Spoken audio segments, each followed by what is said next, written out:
ಇನ್ನು ಮುಂದುವರೆದು ಆಗಸ್ಟ್ ಇಂದ ವಿಜಯ್ ದಳಪತಿಗೆ ಕೌಂಟ್ ಡೌನ್ ಅನ್ನುವಂತ ಮಾತನ್ನು ಹೇಳಿದ್ದಾರೆ.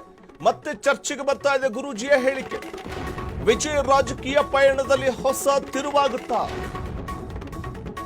ಮಂಡ್ಯದಿಂದ ಆರಂಭವಾದ ರಾಜಕೀಯ ಚರ್ಚೆ ವಿಜಯ್ ದಳಪತಿ ಸುತ್ತ ಹೊಸ ಬೆಳವಣಿಗೆ. ಆ ಬೆಳವಣಿಗೆ ನಾಂದಿ ಹಾಡುತ್ತಾ ತಮಿಳುನಾಡು ರಾಜಕೀಯದಲ್ಲಿ ಮುಂದೆ ಏನಾಗಲಿದೆ? ಈಗ ಎಲ್ಲರ ಚಿತ್ತ ವಿಜಯ್ ದಳಪತಿಯತ್ತ ಕೇಂದ್ರೀಕರಿಸಿದೆ. ಗುರೂಜಿಯ ಆಗಸ್ಟ್ ಹೇಳಿಕೆ ಈಗ ಮತ್ತೆ ಟ್ರೆಂಡಿಂಗ್ ನಲ್ಲಿದೆ. ವಿಜಯ್ ರಾಜಕೀಯ ಭವಿಷ್ಯದ ಕುರಿತು ಮತ್ತೆ ಕುತೂಹಲ ಮೂಡ್ತಾ ಇದೆ. ಇದು ಕೇವಲ ಒಂದು ಹೇಳಿಕೆಯೇ ಅಥವಾ ಇಲ್ಲಿ ರಾಜಕೀಯದಲ್ಲಿ ಕಾಣ್ತಾ ಇರುವಂತಹ ಬದಲಾವಣೆಯ ಮುನ್ಸೂಚನೆಯೇ? ರಾಜಕೀಯ ಬೆಳವಣಿಗೆಗಳು ವೇಗವಾಗಿ ಬದಲಾಗ್ತಾ ಇದೆ ಗುರೂಜಿ ಹೇಳಿದಂತೆ. ಈ ನಡುವೆ ಹಿಂದೆ ನೀಡಲಾದ ಕೆಲವು ಹೇಳಿಕೆಗಳು ಈಗ ಮುನ್ನೆಲೆಗೆ ಬರ್ತಾ ಇದೆ. ಈ ನಡುವೆ ಹಿಂದೆ ನೀಡಲಾಗಿದ್ದಂಥ ಕೆಲವೊಂದು ಸ್ಟೇಟ್ಮೆಂಟ್ಗಳು ಅವರ ಬಾಯಿಂದ ಹೊರಬಿದ್ದಿತ್ತು, ಈಗ ಮುನ್ನೆಲೆಗೆ ಬರ್ತಾ ಇದೆ. ಯಾವುದು ಕಾಕತಾಳೀಯ? ಈ ವಿಚಾರವೇ ಈಗ ರಾಜಕೀಯ ವಲಯದಲ್ಲಿ ಚರ್ಚೆಗೆ ಗ್ರಾಸವಾಗ್ತಾ ಇದೆ, ಚರ್ಚೆಗಡೆ ಮಾಡಿಕೊಡ್ತಾ ಇದೆ. ಮತ್ತೆ ಕೇಂದ್ರ ಬಿಂದುವಾಗ್ತಾ ಇದ್ದಾರೆ ಗುರೂಜಿ. ಆಗಸ್ಟ್ ಇಂದ ವಿಜಯ್ ದಳಪತಿಗೆ ಕೌಂಟ್ ಡೌನ್ ಶುರುವಾಗ್ತಾ ಇದೆಯಾ?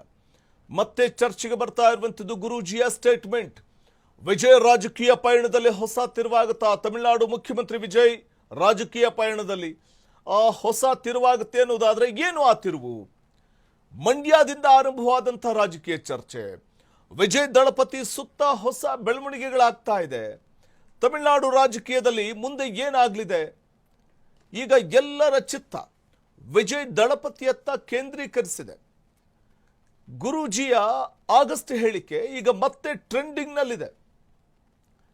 ವಿಜಯ್ ರಾಜಕೀಯದ ಭವಿಷ್ಯದ ಕುರಿತು ಮತ್ತೆ ಕುತೂಹಲ ಮೂಡ್ತಾ ಇದೆ. ಮುಂದೇನಾಗಬಹುದು ತಮಿಳುನಾಡು ರಾಜಕೀಯದಲ್ಲಿ? ಆರಂಭದಿಂದಲೂ ಕೂಡ ಟಿವಿಕೆ ಪಕ್ಷದ ಮುಖ್ಯಸ್ಥರು, ತಮಿಳುನಾಡು ಮುಖ್ಯಮಂತ್ರಿಯೂ ಆಗಿರುವ ವಿಜಯ್ ಅಬ್ಬರಿಸಿ ಬೊಬ್ಬಿರುತ್ತಾ ಇದ್ರು. ಮೊದಲ ಪ್ರಯತ್ನದಲ್ಲೇ ಯಶಸ್ಸನ್ನು ಗಳಿಸಿ ಅಧಿಕಾರದ ಚುಕ್ಕಾಣಿ ಕೂಡ ಟಿವಿಕೆ ಪಕ್ಷ ಹಿಡಿತು. ಇತರರ ಬೆಂಬಲದೊಂದಿಗೆ ಮುಖ್ಯಮಂತ್ರಿಯೂ ಆದರು ವಿಜಯ್. ಇದುವರೆಗೂ ಕೂಡ ಎಲ್ಲ ಅಂದುಕೊಂಡಂತೆ ಸಮರ್ಥವಾಗಿ ಆಡಳಿತವನ್ನು ನಡೆಸಿಕೊಂಡು ಬರ್ತಾ ಇದ್ರು ವಿಜಯ್. ಮುಂದೇನಾಗುತ್ತೆ ವಿಜಯ್ ರಾಜಕೀಯ ಭವಿಷ್ಯ? ಇದು ಕೇವಲ ಒಂದು ಹೇಳಿಕೆಯೇ?